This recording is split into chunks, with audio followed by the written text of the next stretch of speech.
বহু সংখ্যক বিধিবিধান আছে এবং সব ব্যাপারেই ইসলামের কোনো না কোনো বিধান আছে।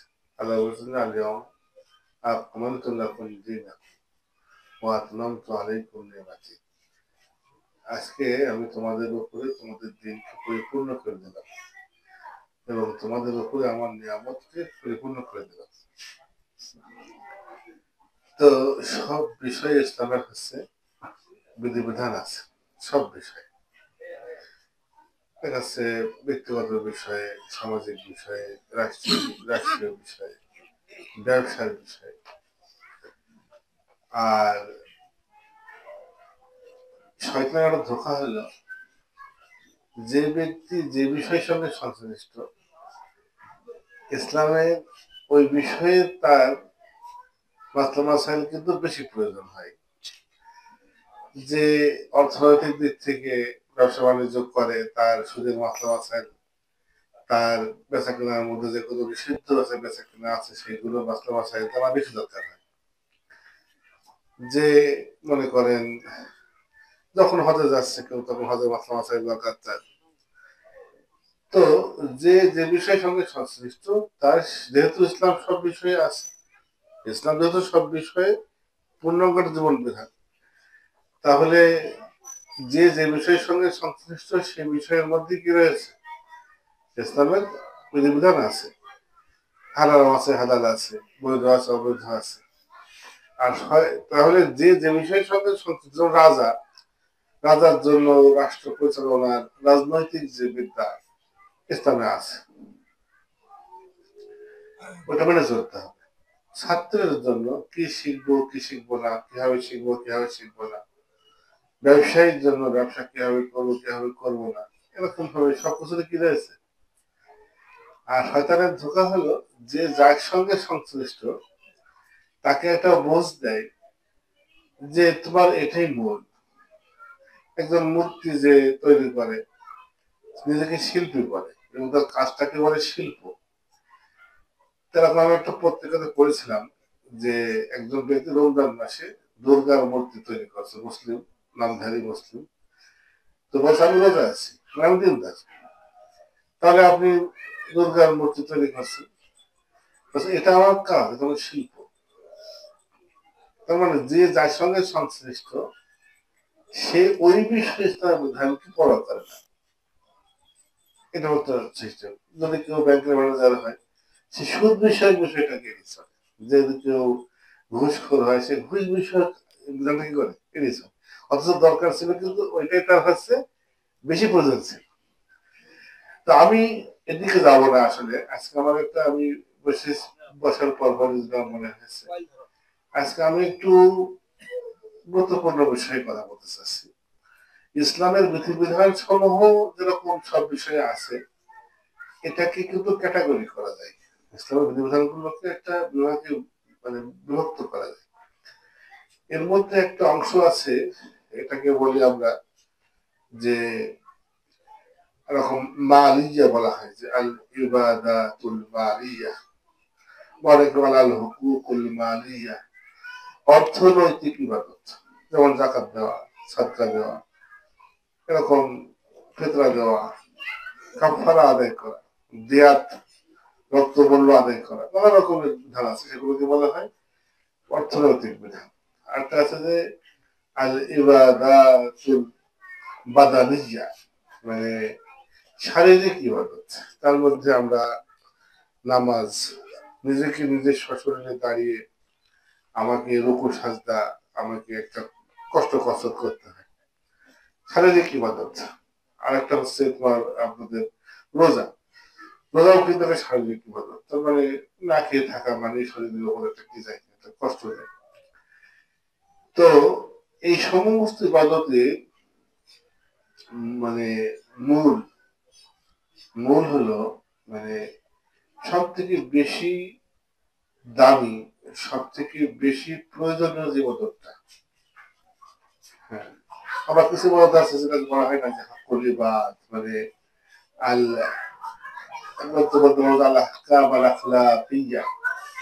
ব্যবহার বিধি, আচরণ বিধি, যেগুলো অনেকে বলে খলিকি সুন্নাত বলা। এটা গুরুত্বপূর্ণ একটা সেক্টর, যে রসুল বলেছেন মুসলিম ভাই দিকে তাকিয়ে মুচকে হাসি দেওয়াটা সাদাকা। তো এরকম আছে অনেক, কিন্তু এর মধ্যে সব থেকে বেশি গুরুত্বপূর্ণ যে ইবাদতটা, যে সাইডটা আর কি, আমি সেটা আলোচনা করবো। তোমার মতো শুনবো, আপনি টাইম করবো জানি না, করে দেবো।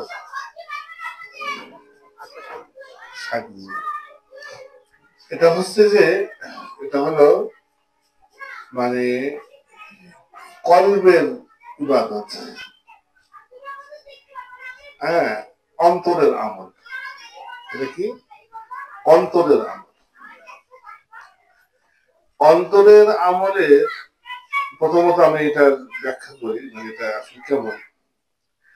মনে করো যে কারো অন্তরটা উদার হওয়া, সংকীর্ণ হিংসুটে না হওয়া, হ্যাঁ, দেখেন তো কিসের কিসের উপরে যায়? অন্তরের উপরে যায়। বলছেন যে মানে সংযম, প্রচন্ড রেগে যাওয়া সত্ত্বেও ধৈর্য অবলম্বন করা, প্রচন্ড কোনো বিষয়ে হিংস আকাঙ্ক্ষা বা লোভ থাকা সত্ত্বেও সেখানে ওটাকে থেকে বিরত হওয়া, সংযমী হওয়া, এরকম ভাবে মানে মৃত মানে কোনো অল্পে তুষ্ট হওয়া, যেমন চেষ্টা যে আল গিনা গিনার নাফস। দেখো যে অন্তর ধনী হওয়াটাই বড় ধনী। কিসের এটা কিসের আমল হলো? মানে পান্তা ভাত খাচ্ছে আমি, মাশাআল্লাহ, আল্লাহ রিজিক সুবহানাল্লাহ, এমন ভাবে খাচ্ছে পান্তা ভাত। অনেক সময় দেখবেন কৃষকেরা, চাষিরা দেখা যাচ্ছে মাঠে বসে 4-5 জন লোক মিলে ঝাল দিয়ে পান্তা ভাত খাচ্ছে একেবারে 9টার দিকে 10টার দিকে পরে বলে যে পানি খাবার এসছে, অনেকে যে হ্যাঁ পানি খাবার বলে। আসলেই পানি গুলো মানে পানির সাথে কিছু হয়, মুড়ি না হয় একটা কিছু, এমন মজা করে খায়। ওদের খাওয়া থেকে রাস্তার পাশে দিয়ে একদম মাইক্রো মানে পাজারো কিংবা আরো সব গাড়ি আছে, দাঁড়িয়ে যাচ্ছে, সে দাঁড়িয়ে গেছে, সে তাদের মুখে হচ্ছে নেই, ডাক্তার দেখিয়ে দেখিয়ে কাজ হচ্ছে না, ওদের খাওয়া দেখে ওদের চলে এসছে বাড়ি বসে, একটু পান্তা ভাত করবো তার ঝাল লাগবে। হ্যাঁ, মানে ওর এটা হচ্ছে এটা মানে আল গিনা গিনার নাম। যদি আমি নিজেকে ধনী মনে করি, তাহলে আমাকে কে হারাতে পারে, আমাকে কে টপকাতে পারে? খেয়াল করো, আজকে একজন তারকা, একজন নক্ষত্র, মনে করো যে কোনো লাইনে হোক, ইসলামের লাইনে কেউ হয়তো ভাইরাল হয়ে গেছে, খেলোয়াড়দের লাইনে কেউ মেসি টেন্ডুলকার হয়ে গেছে। এখন ওই লোকটা ভাইরাল হয়ে যাওয়ার পরে সব থেকে যেটা সে বেশি মজা অনুভব করে, এমনিতে টাকা পয়সা কিছু পায়, মেডেল পায়, দেখা যাচ্ছে কিছু হলো মানে বাড়ি গাড়ি অনেক সময় উপহার পায়, এগুলো সে চেয়েও সে কিন্তু বেশি উপভোগ করে কিন্তু মনের একটা প্রশান্তি থাকে, তাই না? হাঁটা চলার মধ্যে ভাবভঙ্গি, আমি একটা কনফারেন্সে গেলাম, আমি একটা সময় মিটিং এ গেলাম, তখন যাওয়ার সময় একটা মনে হচ্ছে কি আমি একজন সফল, আমি একজন বিরাট একজন হচ্ছে মানে, হ্যাঁ। তো কেমন হবে যদি কোনো ব্যক্তির এই মনোভাবটা সে ফিরে পেয়ে যায়? কিছুই করে দিচ্ছে, ঠিক আছে, কিন্তু সে তৃপ্ত হয়ে হাঁটছে। এটা কিসে হয়? দুটো জিনিসে হয়, একটা হালাল, একটা হারাম। হারামটা হলো গাঁজা খেলে হয়, গাঁজা খেলে খেলে রাজা হয়ে যায়, জানো? গাঁজা খাওয়া আমি শুনেছি আর কি। মূল মজাই হচ্ছে কি, যে বলছে না গাঁজার নৌকা পাহাড় দিয়ে যায়, এবার একটা কথা আছে। তাহলে ও 7 মাস ধরে ঘুরে বসে যে আমি তো জগতের রাজা, আমি যা বলি তাই তো হয়। ও যে স্বাদটা পায়, ও কিন্তু অনেক কষ্ট করে টেন্ডুলকার কিন্তু অনেক কষ্ট করে কিন্তু উঠেছে, ক্যারিয়ারটা তৈরি করেছে কি অনেক কষ্ট করে, তারপরে স্বাদটা পেয়েছে।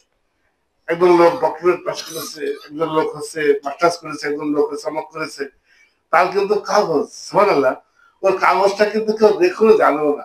ও জানে যে বাথরুমের দল কি আছে, কাগজ আছে, ওই যে জানে সেজন্য কি তো হাঁটা চলার মধ্যে একটা কি আছে, সে একটা ডক্টরেট, সে একটা মানে ডক্টর অমুক। যেখানে তাকে কেউ চেনেও না সেখানে তো তার মনের ভাব কিন্তু উপস্থিত আছে। ইচ্ছা করলে কত সহজেই ওই কাগজটা ছাড়াই কিন্তু এই ভাবটা নিয়ে আসা যায়। কিভাবে? ওই যে বললাম একটা অবৈধ রাস্তা বললাম। আর বৈধ হচ্ছে কি ওয়ালা তাহিনু ওয়ালা তাহজানু ওয়া আনতুমুল আ'লাউনা ইন কুনতুম মুমিনিন। তোমরা দুশ্চিন্তাগ্রস্ত হও না, হীনমন্য হও না, নিজেদেরকে নিচু মনে করো না। যদি তোমার ঈমান থাকে তুমি উঁচু, তুমি বিজয়ী। আমি মুমিন। আমার ভাবভঙ্গি থাকবে এরকম যেমন খোদ প্রেসিডেন্টের সঙ্গে যার লিঙ্ক আছে, সে হেঁটে চলে বেড়াবে, তার একটা মনোভাব, তাকানোর দৃষ্টিভঙ্গি। অহংকার ভিন্ন জিনিস, অহংকার ভিন্ন জিনিস, কিন্তু আমি বলতে চাচ্ছি যে তৃপ্তি, আত্মতৃপ্তি আর আত্মগরিমা এক এক জিনিস না। এমনকি যে যেটাকে বলা হয় যে মানে আত্মসম্মান, অহংকার আর সম্মান করে এক জিনিস না। সম্মানবোধ, আত্মসম্মানটা কিন্তু একজন ব্যক্তির ব্যক্তিত্বের অংশ, আর অহংকার হচ্ছে তার ব্যক্তিকে টপকিয়ে আল্লাহর সম্মান করা যায়। আত্মসম্মান, নিজের সম্মানটা বজায় রাখা। একজন বয়স্ক মুরব্বী লোক যদি কাঁচা বেঁধে টিকটকে নাচানাচি করে, এখানে কি নষ্ট হয়? এখানে আত্মসম্মান নষ্ট হয়। ওই আত্মসম্মান ধরে রাখাটা কিন্তু অহংকার না, ওইটা তাকে আল্লাহ যা করেছেন সেই নিয়ামতটাকে সেভ করা, ধরে রাখা। যাই হোক, এটা আমরা অনেকেই এটা বুঝি, কিন্তু চিন্তা করলে বোঝা যাবে যে অহংকার করবে এক জিনিস, তৃপ্তি তৃপ্তি নামাজ পড়ছে, ওদের মধ্যে কালকে বলছিলাম যে আলিফ না বিশ্বরা, আমাদের নামাজ পড়িয়ে তৃপ্ত করো, আত্মতৃপ্তি।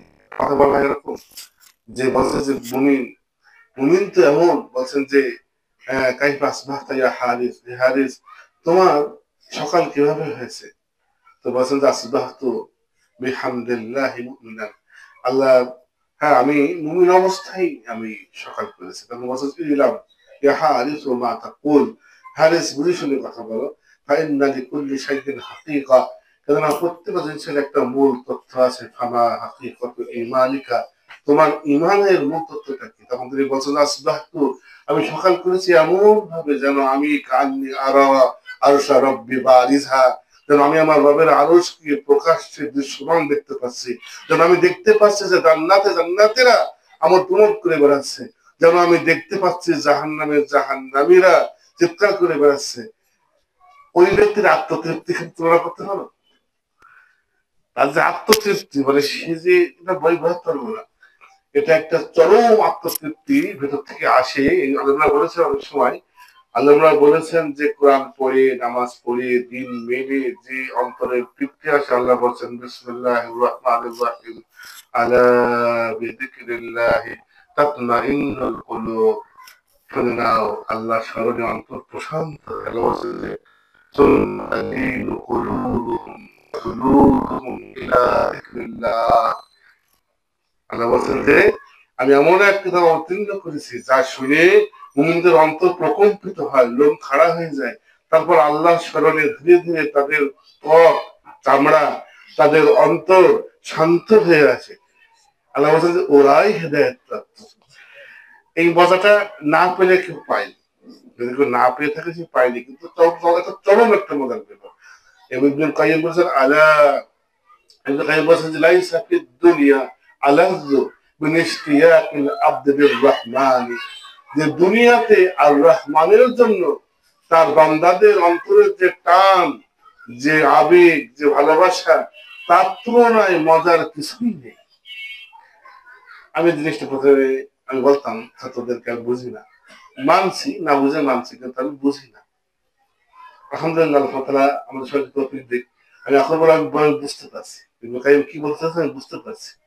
দুনিয়াতে কোন স্বাদ নেই যে স্বাদটা আল্লাহর প্রতি যখন টান হয়, সেই টানের যে স্বাদ, সেই তুলনায় দুনিয়াতে কোনো স্বাদ তুলনা করা যায় না। যেটা হচ্ছে হাদিসে এসেছে না, যে যখন আল্লাহ দর্শন দেবেন, তার দিদার হবে, তখন মুমিনরা জান্নাতের সমস্ত নিয়ামতকে ভুলে যাবে। জান্নাতের সমস্ত নিয়ামত যদি ভুলে যায় আল্লাহ তাআলার স্মরণে, তার দর্শনে, তাহলে তার স্মরণ তার অন্তরে জাগ্রত হবে দুনিয়াতে, তার এই দুনিয়া তুচ্ছ নিয়ামত ভুলে কতক্ষণ লাগবে। তো এই বিষয়টা হচ্ছে, এটা এসছে, এটা হলো মানে তাহলে অনেক আলেম বলতেন, বলতেন এই যে ইসলাম মেনে, ওই যে বললাম না যে আলিফ না বিসসালাহ, আমাদেরকে নামাজ পড়িয়ে শান্ত করো, তৃপ্তি দাও। তো আমরা একজন একজন বলছেন, বলছেন যে যদি এই শান্তিটা যেটা আমি পাচ্ছি দিন মেনে আল্লাহকে স্মরণ করে, যদি জান্নাতে গিয়ে এটা থাকে, তাহলে জান্নাত সত্যিই মজার জায়গা। উল্টো দিক থেকে চিন্তা করছে, মানে যে এই তৃপ্তিটা যদি ওখানে থাকে, তাহলে সত্যি জান্নাত কি মজার জায়গা। একজন একটা বই লিখেছিল, বইটা মানে লম্বা একটা বই, আরবিতে আছে, আমি পুরোটা পড়ি নাই। প্রথম দিকে মানে কিছু কিছু পেজ যখন পড়লাম, খুব ভালো লাগলো বিষয়টা, আইডিয়াটা ভিন্ন, আলাদা। আচ্ছা, আল্লাহ সুবহানাহু ওয়া তাআলা পুরো সৃষ্টিকে মজাবিহীন রেখেছে, বাট মহান স্রষ্টা। আল্লাহ বলছেন যে আতা কুল্লা শাইইন খালকাহু সুম্মা হাদা, তিনি সব সৃষ্টিকে তার সৃষ্টি যেমন করেছেন, তার প্রয়োজনীয় জিনিসগুলো তাকে হেদায়েত দিয়েছেন। ছোট বাচ্চা যখন পেটে থাকে, সে কিভাবে সময় কাটে? আমি শুনেছি যে এই যে নাভি যে দাঁড়িয়ে দাঁড়িয়ে খেলা করে, নড়াচড়া করে, হ্যাঁ, মানে বাচ্চা যখন দেখবো, যখন ইয়ে হয়, মানে ভূমিষ্ঠ হয়, এই ছেলেগুলো গুলো পুতুল নিয়ে ব্যস্ত হয়ে গেছে, কি মানে বিরাট ব্যস্ত, সারাদিন দেখা যাচ্ছে, সারাদিন কেটে যাচ্ছে, একটা বড় মানুষের সময় কাটছে না, তার সময় কেটে যাচ্ছে, মানে পুতুলের খেলা ভেঙে গেল বলে, পুতুলের বিয়ে ভেঙে গেল বলে কেঁদে ভাষাই তুলো। এই যে তার মধ্যে কিন্তু ওই স্বাদটা পাইয়ে দিয়েছেন, তার লেভেলের একটা কুকুরছানা দেখবো বাবাদের উপরে বেরিয়ে পাচ্ছে, মজা পাচ্ছে, মানে কি আলোচনা মহান সৃষ্টি করছেন। বিসমিল্লাহির রহমানির রহিম, তাবারাকাল্লাহ আহসানুল খালিকিন, সুমহান রব, কি সুন্দর স্রষ্টা, সব সৃষ্টিকে যেমন সুন্দর গঠন দিয়েছেন, তার অন্তরের মধ্যে একটা মজা দিয়েছেন, স্বাদ দিয়েছেন, সে কিন্তু সেই স্বাদটা উপভোগ করছে। আমি অবাক হয়ে যাই, এখানে আমাদের এক ভাই আছে, আমি শুনলাম আর কি, মানে আহ তার মেয়েটা হচ্ছে মানে ওই কামাল শোনে না, কথাও বলতে পারে না। তো আমি এখানে খেয়াল করছি, আমি ওইগুলো আমি দেখি, এগুলো দেখা উচিত। আমি বলি কি যে আয়াত আর হায়াত, মানে দুটি আয়াত, জাগতিক আয়াত আর পুরাণিক আয়াত। তো পুরাণিক আয়াত হচ্ছে পুরাণের আয়াত, আর জাগতিক আয়াত হচ্ছে আমাদের জীবনের ঘটনাগুলো, এটাকে আমি হায়াত বলি। আয়াতের সঙ্গে হায়াত মিলালে পরে নিয়ামতটা জয় হয়। আমি সেদিন তাকিয়ে আছি, ছোট্ট মেয়ে, বাচ্চা মেয়ে, তো দেখছি ওর মুখে যেন সবসময় হাসি। আমি তখন এক ভাইকে বললাম, দেখেন ও কিন্তু ভিতর থেকে কিন্তু ও একটা আলোচনা তাকে পাইয়ে দিয়েছে, সাহায্য ভোগ করছে কিছু একটা, হয়তো আমার চোখে একটা গাছ পাতা যেরকম, ও যেন গাছটা নড়লে পারি খুশি। হ্যাঁ, মানে একটু ওর শব্দ শোনা লাগছে না, ওর সুর শেষ পাচ্ছে না কোনো, সে কোনো বাবা মায়ের একটা যে খোকা কি খুকি যে সুন্দর ডাকটা পাচ্ছে না। হ্যাঁ, হয়তো আমার কাছ থেকে বঞ্চিত, আমার দৃষ্টিতে মনে হচ্ছে, হতে পারে তার মধ্যে এমন অনেক ইন্দ্রিয় জাগ্রত হয়ে গেছে, যেটা খোঁজ আমি নিজেই রাখিনি। সে খুশি দেখবা, যে এই জন্য অনেক সময় এরকম আমরা মনে করি যে এই লোকটা কি হতো না, দেখা যাচ্ছে তার অন্তর হয়তো ধনী হয়ে আছে, তৃপ্ত হয়ে আছে। এরকম ভাবে একটা ঘটনা এরকম বলা হয় যে হযরত উমর নাকি এরকম শুনেছি এটা, তো রাস্তা দেখতে যাচ্ছিলেন, তো তখন একজন ব্যক্তিকে দেখে, মানে এটা আমি যদি হয়তো মনে যদি নাও হয়, আমি ঘটনাটা সুন্দর এই জন্য আমি বলছি আর কি, মানে অন্য যে কোনো ব্যক্তি হোক, মনে করো হুকুমর নাই হোক, তখন একজন ব্যক্তি সে মানে তার হাত নুলো, তার পা হচ্ছে খোড়া বা এরকম, অন্ধ বা এরকম, তখন সেই ব্যক্তি আহ ওরকম ভাবে ভিক্ষা করছে বা এরকম রাস্তার পাশে বসে আছে, তখন তোমরা বলছেন ছায়া আছে, যারা সঙ্গী সাথে আছে, এই ব্যক্তি কি কোন নিয়ামত ভোগ করছে তোমাদের মনে হয়? তো কিছুই নেই, মানে চোখ অন্ধ, তার হাত পা নেই, তখন অন্যরা কিছু বলতে পারছেন না, মানে এই ব্যক্তি আবার কি নিয়ামত ভোগ করছে। তখন তিনি বলছেন, যদি একে বলা হয় বা বুঝিয়ে দেওয়া হয় কোনোভাবে যে তোমাকে হত্যা করা হবে, রাজি হবে? তার মানে কি, সে নিশ্চয় এই জীবনটা কিছু না কিছু পাচ্ছে, তো সে কিছু নাই পেত, এটা লসটা কোথায় হচ্ছে? সে কিছু লস অনুভব করছে যে মরে গেলে কি হবে আমার, তাহলে সে মরে যাওয়ার থেকে বেঁচে থাকাটা যদি লাভ মনে করতো, আমি তার কিন্তু এমন কত কিছু আছে, কিছু না বলে আমার তাকে সাফ করেছেন, তিনি জুলুম করেন, দেখা তার অন্তরের মধ্যে এমন অনেক আবেগ, সুন্দর আবেগ জাগিয়ে দিয়েছেন, সে স্বাভাবিক জিনিস থেকে বেশি মজা পাচ্ছে অন্যদের চেয়ে। তো এই যে অন্তরের তৃপ্তি, এই তৃপ্তিটাকে বলা হয়, যেটা আমি বললাম যে হচ্ছে গিনা আল গিনা গিনা নাফস, যে অন্তরের তৃপ্তি হচ্ছে অন্তরের যে মানে আহ অন্তর্ধ্বনি হওয়াটাই হলো আসল ধ্বনি হওয়া। অনেকে লক্ষ লক্ষ টাকা কামাই করছে, কিন্তু কি, যেহেতু সে আরো লক্ষ টাকা চাচ্ছে, তার অন্তরটা দরিদ্র, যেহেতু সে অন্তরটা যেহেতু বোকা, এই জন্য সে কিন্তু কোটি টাকা কামাই করে ভেতরে থেকে যাচ্ছে। আর হলো দেখা যাচ্ছে 50 টাকা কামাই করে আমার আমার হচ্ছে একটা ছোট ভাই আছে, আমার তার সাথে এই করো মতে নিয়ে আসো, কিছু কথা ভালো বলতো, তো এখানে দোকান দিয়ে দেওয়া ছিল, এই জায়গাটাই ঠিক দোকান ছিল।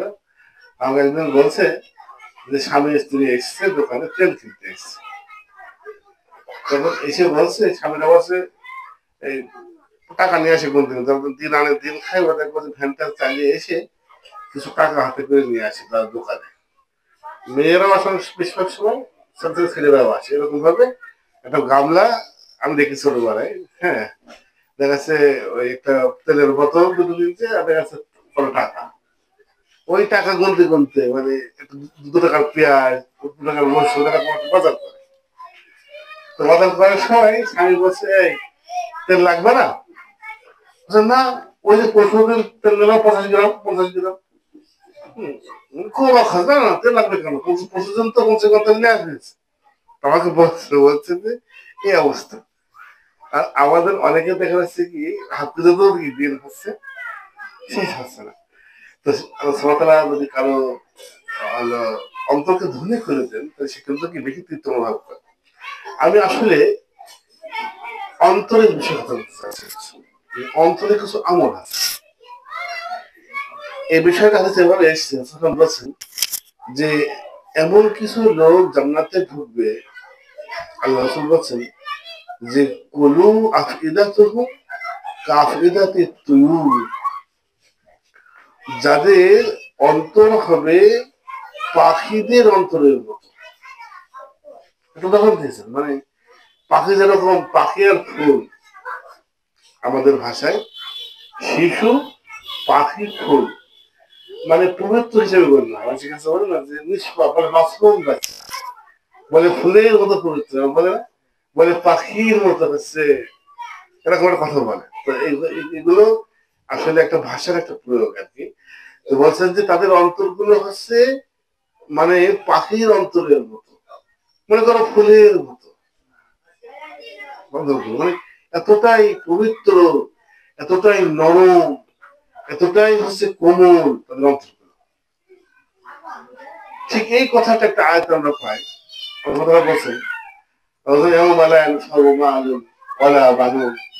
ওই দিন কোন সম্পদ বা কোন সন্তানাদি বা শক্তি, সন্তান মানে কিন্তু শক্তি, বলে লাঠি হয়, ছেলে বাপের কি হয়, ওই দিন কোন সম্পদ বা শক্তি কাজে আসবে না, কেবল সেই ব্যক্তি লাভবান হবে ইল্লামান আতাল্লাহ, যে আল্লাহর নিকটে আসবে বিকলবিন সালিম, একটা সুস্থ সুন্দর অন্তর নিয়ে আসবে।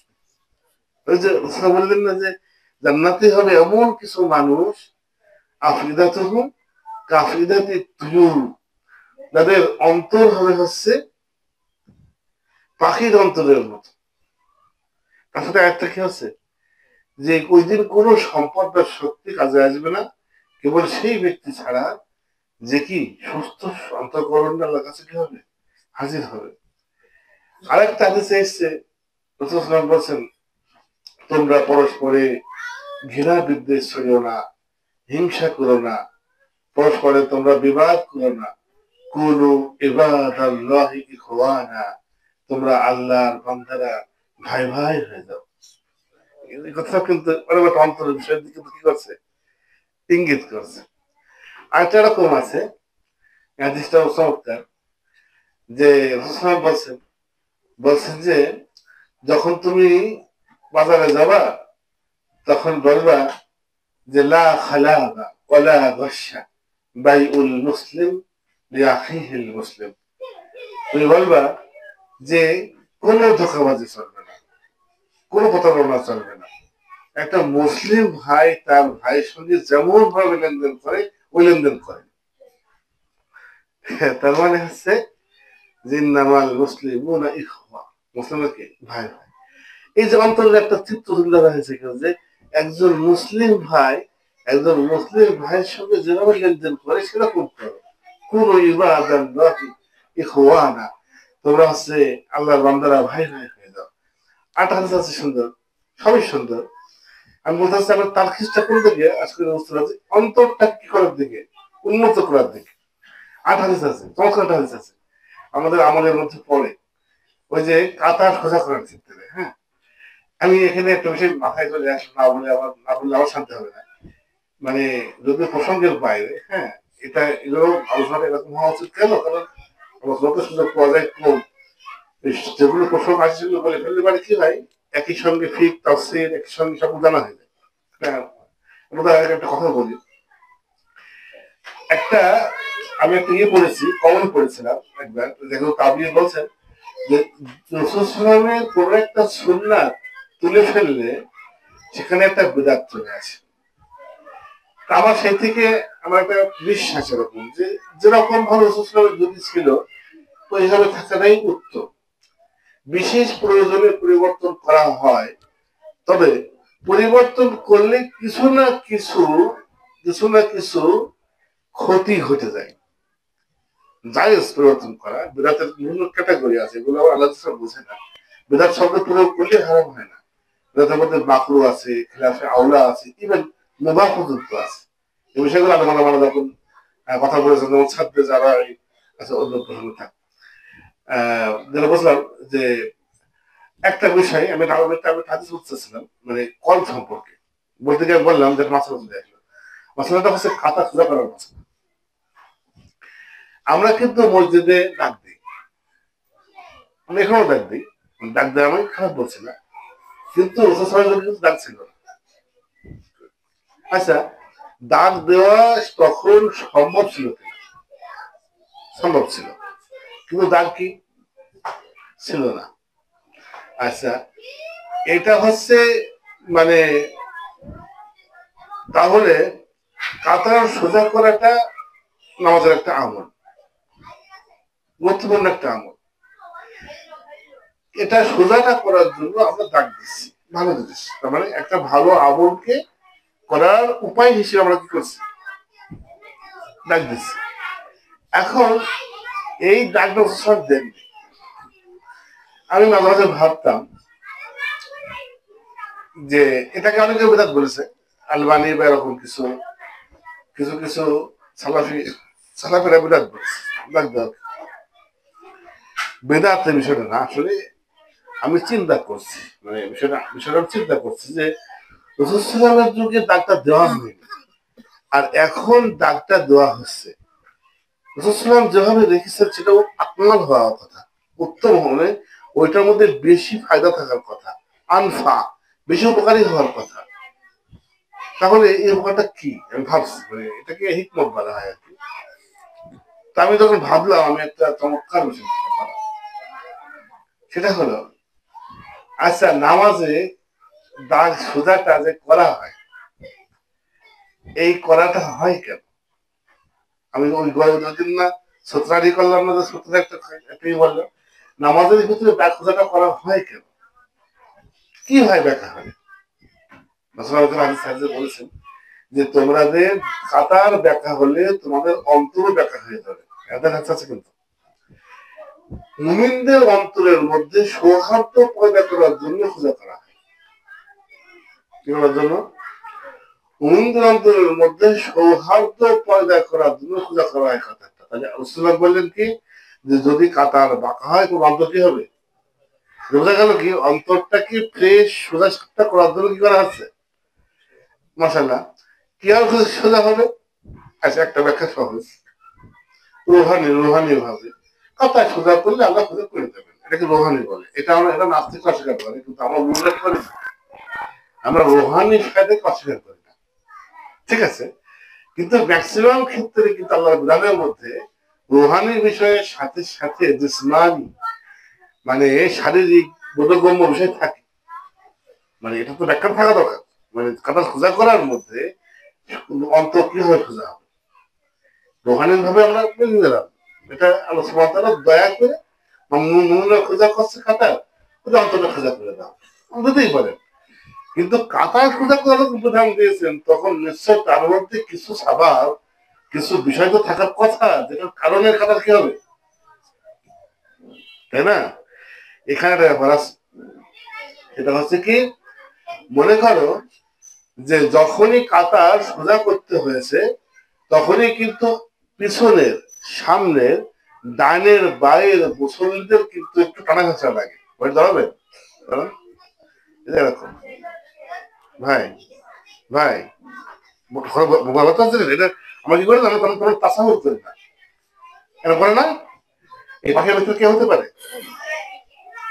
নাম জানো, আইবে হতে পারে রাজা কিংবা মহারাজা, বসে ভাই স্বয়ং হারুন রশিদ ধরতে পারে না। পাশে যে দাঁড়িয়ে শিখে কি হতে পারে? হ্যাঁ, ভিক্ষুক হতে পারে না, দেখা যাচ্ছে যাবো না কি, যদি সে মেনে নেয় তাহলে এই যে মুমিনদের মধ্যে সৌহার্দ্যটা কি করে মানে সৃষ্টি হবে। আর এখন কি আছে না, আমি কথা শুনছিলাম যে কথা যাচ্ছে, বলছে যেহেতু এরম হু করে, হ্যাঁ, তাই তাকে আর না জ্বালাবো। হ্যাঁ, না, ওকে হু করতে মানা করো।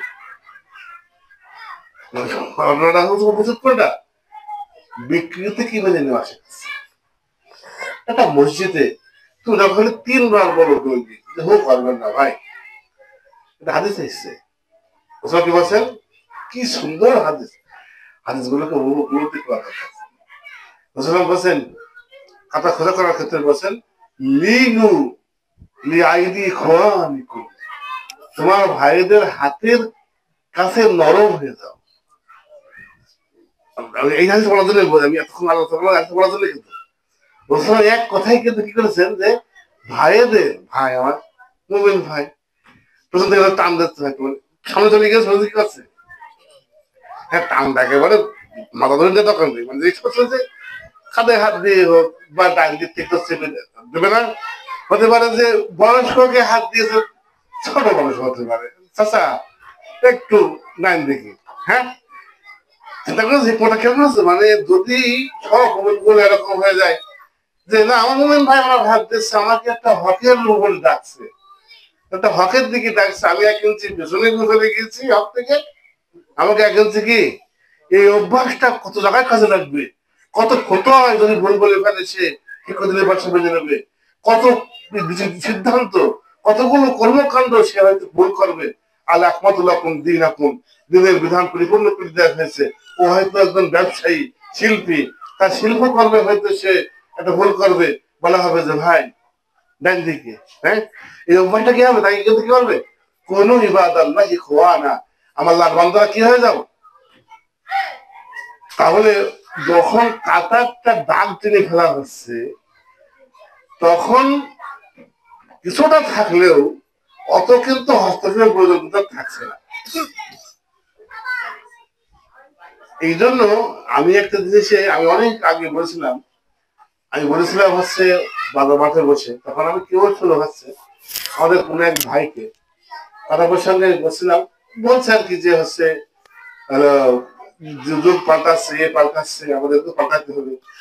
আমি বললাম যে হচ্ছে যুগ আধুনিক হবে কিন্তু আমাদের দিন হবে সেই সঠিক, সেই প্রাচীন, অদিন, আতিক, আতিক মানে হচ্ছে প্রাচীন। মানে হ্যাঁ এনসিএন বলে একটা কিছু দেখা যাচ্ছে কি মানে হলো আমি বোঝাতে আছে তোমার বোঝাতে যে কাতারের ভিতরে যে যদি দাগ না থাকে তাহলে কিন্তু এবার তুমি চিন্তা করো কেন ইমামকে হেঁটে বেড়াতে হয়েছে কাতারের মাঝখান দিয়ে এত কিছু করে করে তোমার হেঁটে বেরিয়েছেন কাতারের মাঝখান দিয়ে ছুটা হলো কিনা অনেক সময় দেখা যাচ্ছে এরকম ছড়িয়ে নিয়ে কি করেছেন এত কিছু করেছেন কিন্তু ডাক দেন এর পর আমি ডাক দেওয়ার বিরুদ্ধে না আমার একটা অভ্যাস আছে কি অনেকে আছে সামান্য একটু করে বুঝে ফেলেছে কিছু একটা তাই দিয়ে সবাই হারাম সবাই আমি এটা আমার অভ্যাস না আমি শিক্ষাটা দেবো সেখানে আমি বলছি কিন্তু শিক্ষাটা নাও যে রসুলের বিধান রসুলের যেভাবে ছিল তার থেকে এক দাগ পরিমাণ সরে আসলো কিন্তু একটা বিরাট রোহানি কি হচ্ছে একটা কিন্তু বিরাট তাত্ত্বিক একটা বিষয় কিন্তু আমাদের ফল হয়ে যাচ্ছে এ কিন্তু এখন দাঁড়াবো আমি বারবার করে বলছি আমাদেরও কমতে আছে আমি নামাজের ক্ষেত্রে দুটো বিষয় আমি ধরবো তোমাদের নামাজের ভিতরে স্থিরতা খুশি ইমাম আলহামদুলিল্লাহ ইমাম যেভাবে পরে সেভাবে হয়ে যায় দুটো বিষয় আমি অনেক বলেছি বলে আমি এখনো খেয়াল করি যে ভুল হয়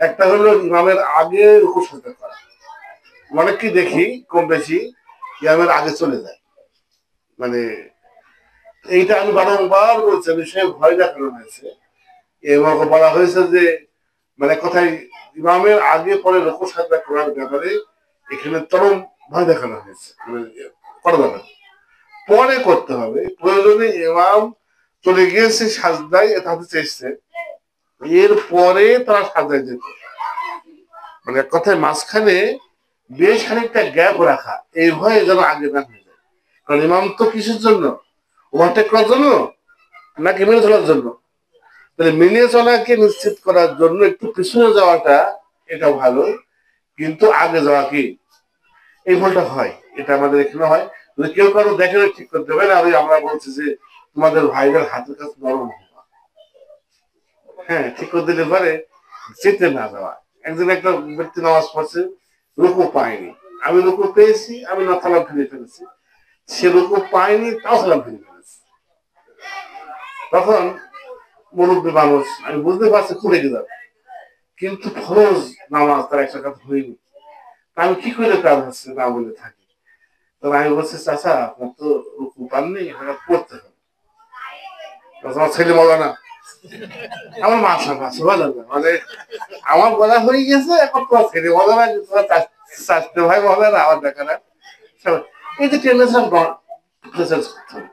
ভুল হওয়া মানে যে সে আসলে পাপি খারাপ পাপি কেন করবো না ভুল সবার হয় সাবেক গ্রামের হয়েছে হ্যাঁ তো মাসুম হাসান কে বলবো না এছাড়া কেউ কিন্তু মাসুম তো আমরা হাদিসটা চিন্তা করেছি যে ভাইদের হাতের কাছে কি হয় তো এইভাবে করে অন্তরটাকে কি করা ফ্রেশ করা অন্তরটাকে এই যে অন্তরের আমলটার গুরুত্ব কেমন জানো অন্তরের আমলের গুরুত্ব একটা আমি বলছিলাম যে ভুল হয় আমাদের এই কাতার খোঁজা করার ক্ষেত্রে কিন্তু প্রবলেম হয় এটা আমি কাতারের ভিতরে ফাঁকা না রাখা চেষ্টা করা যতদূর সম্ভব কষ্ট হোক একটু তাও চেপে দাঁড়ানো কেন কারণ ওই রাজা বাদশাহ ফকির এখন দাঁড়ানো বলে তো দেওয়া হয়েছে বিধানটা ওর গায়ে যদি থাকতে পারে যে ওর একটু আমিরটা লাগে ওই জন্য আরো কষে ধরবে দুদিক থেকে এদের থেকে এক এক চাষি ওদের থেকে আর এক চাষি দিতে গলায় ফাঁসি হ্যাঁ হয় নামাজে আসবে তাই না বোঝা জিনিসটা মানে যাতে করে স্বার্থপূর্ণ সম্পর্ক কি হয় না হলে মাঝখানে কি শয়তান ঢুকবে ওগুলো আসলে অনেক সময় রূপক কথা তার মানে কি এই ভাইয়ের সঙ্গে এই ভাইয়ের যে বিবাদ এটা তো শয়তান এছাড়া হয়তো না অবস্থা কি লাগে এই কথাগুলো অনেক সময় কিন্তু কি এগুলো অনেক সময় এসছে যেমন মানে জীবাণুকে অনেক সময় শয়তান ব্যাখ্যা করা হয়েছে যেমন বলছে যে ইয়ে ঢাকো হচ্ছে পাত্র ঢেকে রাখো সেখানে অনেক রোগ বালাই নাজিল হয় এরা বলা হয়েছে বিষয়টাকে তার মানে জীবাণু হচ্ছে পড়ে যায় তো রসুলের ভাষাটা ছিল সেই সময়কার অনুযায়ী তো যাই হোক বলতে চাচ্ছি এটাই যে ফাঁকা রাখবা না যতদূর সম্ভব চেপে মানে ঠিক আছে হয়তো কারো একটু নরম জায়গা দেওয়া হয়েছে কোনো কারণে তার জায়গার মধ্যে ঢুকে পড়তে হবে তারপরে কারো হয়তো একটু বেশি দামি একটা জানামাজ নিয়ে এসছে হ্যাঁ ওই চাষির ফাঁকা পা সেখানে কি করবে, শোভা পাবে। এটা হচ্ছে নামাজ, মানে এটা হচ্ছে কি, মানে এই যে অন্তর নাইলে কি হবে, বেঁকে যাবে। বেঁকে যাবে মানে কি, মানে ওই যে চাষিকে ও ঘৃণা করলো, ওই চাষিকে তো ছেড়ে দেবে, ওই তো অন্তর, ও ঘৃণা করলো কিন্তু চাষি তো মানুষ, সে কিন্তু ভালো কি করবে। আর যদি সে তাকে মেনে নেয়, কেউ তাকে কিন্তু কি করবে, ভালোবাসবে। এই যে একটা সৌহার্দ্য সম্পর্ক তৈরি হবে, ভ্রাতৃত্ব, তখনই না এরকম হবে যে মুমিনরা হলো একটা দেহের মতো, যদি তার কোনো একটা অংশ আক্রান্ত হয় পুরা দেহ তার জন্য হচ্ছে তার জাগে, তা না হলে পরে এগুলো হবে কিভাবে। আমরা আমরা হচ্ছে অন্তরে বসে কথা বলছিলাম, আমরা কিন্তু সোজা করবো কথা, হ্যাঁ, অর্থাৎ যতটুকু দাগ আছে আমরা আমাদের দাগ আমরা দিয়েছি, আমরা বেশি কঠোর করছি না, কিন্তু বলতে চাচ্ছি এটাই, দাগ থাকার পরেও কিন্তু অনেক সময় কিছু কম বেশি করা লাগে, অর্থাৎ কিন্তু দাগ না থাকলে কিন্তু সোজা করতে মনে হয় 5 মিনিট সময় লাগবে। ওটা কিন্তু লেগেছে সোশ্যাল যুগে, সাবেকার যুগে কিন্তু ওরকমই সময় লেগেছে। সময় নিয়ে লোক এরকম করা, লোক পাঠানো হতো। যখন যারা সোজা করছে এরা, এখন যেরকম তোমার কি করে হুজুরা আছে, লোক পাঠা কি করতে, টাকা তুলে লোক পাঠায়। হ্যাঁ, মানে আমরা কোনো বদনাম করছি না, বাস্তবতা বাস্তবতা বলো না। লোক কিন্তু আমার পাঠানো হয় কি জন্য, কথা কথা কি টাকা তোলার জন্য। যখন তারা বলে দেয় যে হ্যাঁ হয়ে গিয়েছে, এবার আমার শুরু হয়, তো তখন কি হতো, তখন হচ্ছে এই খাতা খোলা কলমে পড়ানো হতো। তাহলে কতটা গুরুত্ব দিয়ে কি করা হতো বিষয়টাকে। এইবার এই যে 5-7 মিনিট সময় লাগছে, মানে কি বেশ একটা ভালো আমল করছে, কিন্তু এর গায়ে ওর ঘাসে ঘাসে লাগছে, ও টানটানি করছে, মানে এই যে একটা আমল, এই আমলে যদি কারো অন্তরের ভিতরে কিছু খেয়ে থেকে থাকে, কি হয়ে যাচ্ছে, সাফ হয়ে যাচ্ছে। এই যে কোন ইবাদাল্লাহি ইখওয়ানা, আল্লাহর বান্দারা ভাই ভাই হয়ে যাও, এই আমলটা কি সুন্দর ভাবে এই নামাজের কাতারে কি করা হয়েছে, কাতারের মধ্যে রেখে দেওয়া হয়েছে। ওইটাকে দাগ দেওয়ার মাধ্যমে অনেকখানি কিন্তু কি করা হয়েছে, যে 5 মিনিট সময় লাগবে সেটা দেখা যাচ্ছে 5 মিনিট সময় করা বলে ব্যয় করাটা হচ্ছে না। তা আমরা আমরা এই জন্য খুব গুরুত্ব দিয়ে হয়তো টানেনি, মানে পুরো টানালে হয়তো কিছু টানা আছে, কিছু টানা নেই, এরকম আছে। তো আমরা কি করবো, সোজা করবো, কি করবা, সময় লাগুক। আমি এই আমলটা কিন্তু বারবার করে বলছি তোমাদের, বলি তোমরা আলহামদুলিল্লাহ অনেক কথাই এক কথায় শুনে ফেলো, এই দুটো জিনিস আমি ঠিক পাচ্ছি না। আমার প্রায় মনে হয় জানো এটা কি, আজ থেকে জানো সময় লাগলো জিনিসটা কি। আর এমন আগে কি হবে না, এমন আগে মাথা বা কথায় কোনো কামলে কি এমন আগে। তো আমরা অন্তর ঠিকার কথা বলছিলাম, অন্তর ঠিক করার এর যে সওয়াব, এর যে পুরস্কারটা কি পরিমাণ, অন্তর ঠিক করার যে সবটা, আমি দুটো কাহিনী বলবো। একটা হলো হাদিস, আর একটা কাহিনী। একটা হচ্ছে হাদিস, আর হচ্ছে কাহিনী। হাদিসটা বলি, এক রাসূলুল্লাহ বলছেন, একদিন বসে আছেন কোন একটা মজলিসে, বলছেন এই মুহূর্তে একজন জান্নাতি ব্যক্তি প্রবেশ করবে।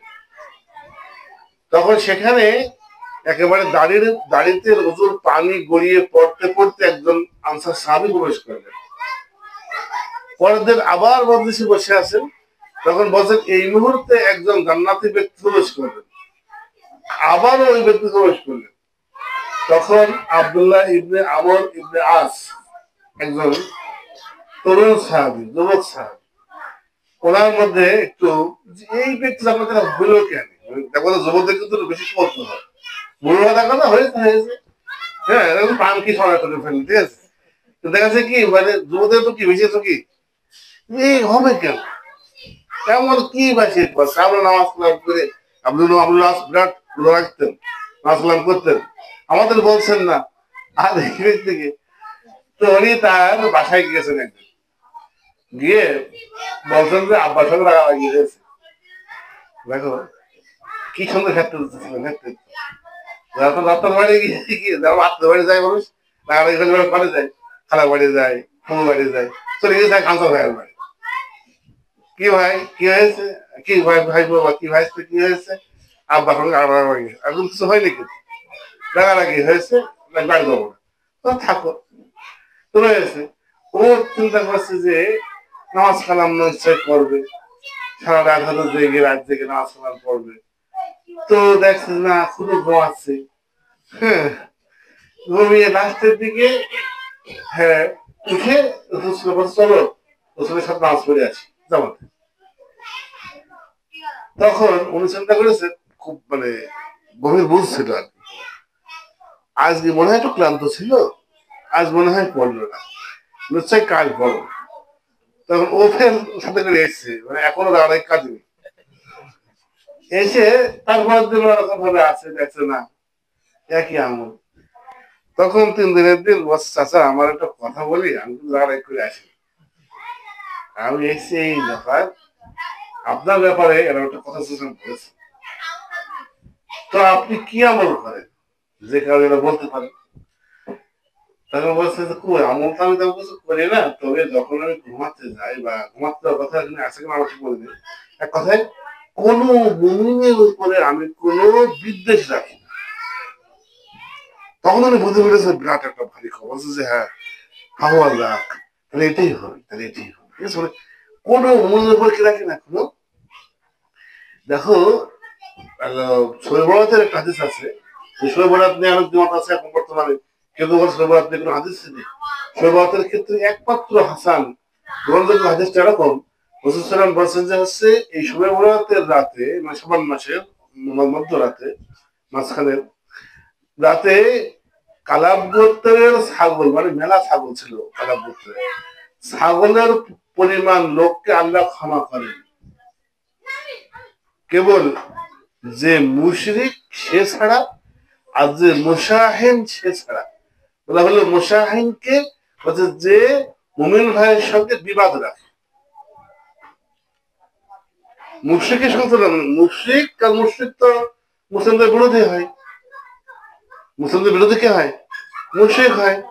মুশরিক আর মুমিন ভাইয়ের সঙ্গে বিবাদ রাখে এমন কেউ ছাড়া, দুটোকে এক জায়গায় করেছেন, যে ব্যক্তি মুশরিক আর যে মুসলিম হওয়া সত্ত্বেও মুসলিম ভাই কি রাখে, বিবাদ রাখে। হাদিস আর একটা কাহিনী বলি, যে অন্তরের পবিত্রতা কত দামি হতে পারে। একজন ব্যক্তি, এটা ইবনে কুদামা উল্লেখ করেছেন তার আত্মাওয়া নামক বইতে, এটা কোনো মানে গ্রহণযোগ্য কাহিনী হওয়া সত্য না, শিক্ষণীয় হওয়ার জন্য হয়েছে। একজন হাদিস বলছেন জিনিসটাকে, বলছে কোন একটা ব্যক্তি বহুদিন যাবৎ কাজ খারাপ করেছে, 50 বছর, অনেক এরকম আছে দেখবা যে মসজিদ আমাদের করে গ্রাম অঞ্চলে, আমাদের শিক্ষিত আলেমারা কখনো ফিরে কিছু করে না, কিন্তু গ্রাম অঞ্চলে কিছু কম থানা কিছু মানে লোক আছে, দেখা যাচ্ছে যে সারা জীবন ফিরে আমতি করছে, সারা জীবন ফিরে মন্ত্রী করছে, এরকম আছে, একেবারে নেই কিন্তু এরকম না, আছে। তো 50 বছর 50 বছর ধরে করে সেই ব্যক্তির কম বেশি মনের মধ্যে এরকম তো হয়, মনে হয়েছে যে আমি বোধ হয় কিছু একটা লোক আছে মর্তবা মাকাম কি হাসিল করেছি, কিছু একটা মর্তবা আমি নিশ্চয়ই কি হাসিল করেছি। তখন ওই ব্যক্তি একটা দোয়া করেছে আল্লাহর কাছে, এবং তার মনে হয়েছে প্রয়োজন হয়েছে হয়তো কোনো জিনিসের দোয়া করেছে, তার মনে হয়েছে এই দোয়া আল্লাহ ফেরাবেন না, আমি তো 50 বছরের একজন আবৃত, আমাকে মানে আল্লাহ ফেরাবেন না। এই যে ফেরাবেন না যে মনে করাটা, এটা কিন্তু মৃদু একটা অহংকার, একটা কাছে মানে ইয়ে হয়েছে। তখন তিনি তার দোয়া কবুল করেন, যখন কবুল হয়নি তখন ওই ব্যক্তি সে আল্লাহকে দোষ দিচ্ছিল, অনেকে আমার কি করে এখানে সে যদি কি দোষ দিচ্ছে, তাহলে বোধ হয় আমার আমলগুলো কি হয়নি, কবুল হয়নি, তাহলে আমি আসলে কিছুই করি, আমার তো আল্লাহ যখন নিলই না, তাহলে আমার কি আসলে, আমি তাহলে কিছুই তেমন কিছু করতে পারিনি, এই মন ভাঙা মন নিয়ে রাখতে শিখেছে। তারপরে স্বপ্ন দেখছে যে তোমার 50 বছরের আমলের থেকে আজকের যে বিনয় বিনম্রতা আল্লাহ কাছে বেশি পছন্দনীয় হয়েছে। তুমি যে একদিন যে কিছু মনে করছিলে, আজ যে কিছু মনে করছো না, এই কিছু মনে না করাটা আল্লাহ কাছে কি হয়েছে। তো এই যে অন্তরটাকে কি করা, হ্যাঁ মান তাওয়া দেওয়া দিল্লাই রাখা আল্লাহ, যে কেউ আল্লাহর জন্য নত হয় আল্লাহ কি করেন, উঁচু করেন। এক্ষেত্রে বিশেষ করে যারা বিভিন্ন পদে থাকে, আলেম ওলামা, বক্তা, এদের ক্ষেত্রে একেবারে স্পষ্ট যেন অনেক সময় অহংকার ভেসে আসে, বড়ত্ব ভেসে আসে। ভয় করা উচিত, নিজের অন্তরটাকে কি করা উচিত, ঠিক করে নেওয়া উচিত, সংশোধন করা উচিত। অনেকে এরকম বলে, আমি এসছি আপনারা মাঠ পর্যন্ত আসেননি, হ্যাঁ আপনাদের কেমন দিন দেখে নাও, এরকম। কিংবা এরকম বলে ফেলে যে নাস্তিক কিংবা আল্লাহ বিরোধী এরকম বলে ফেলে, সেজন্য মনে করছে যে সে কি একটা হয়ে গিয়েছে, যার কারণে আর কি এরকম হতে পারে যে ওই ব্যক্তি যে ওই এলাকায় বাস করতে গিয়েছে, গিয়ে সে যে ওই এলাকার অনেক সঙ্গে দেখা করেনি, অথবা এর জন্য তাকে কিন্তু যেতে পারে। সে চিন্তাই করে না কোন একটা মুরব্বী হোক, কোন একটা তারই কোনো খেলা হবু আত্মীয় হোক, হতে পারে না, যার সঙ্গে দেখা না করাটা তাদের হতে পারে কি তার আল্লাহ দরবারে তার জন্য মাইনাস হয়ে দাঁড়াতে পারে। তাকে সব দিক থেকে ভাবতে হবে, নিজেকে ছোট রেখে নিজেকে ছোট জ্ঞান করে শুরু করতে হবে। এইভাবে অন্তরটা প্রসার করতে হবে যে অন্তরটা যেন পাখির অন্তরের মতো হয়ে যায়, নরম হয়ে যায়। তো এই আর কি আজকে আমার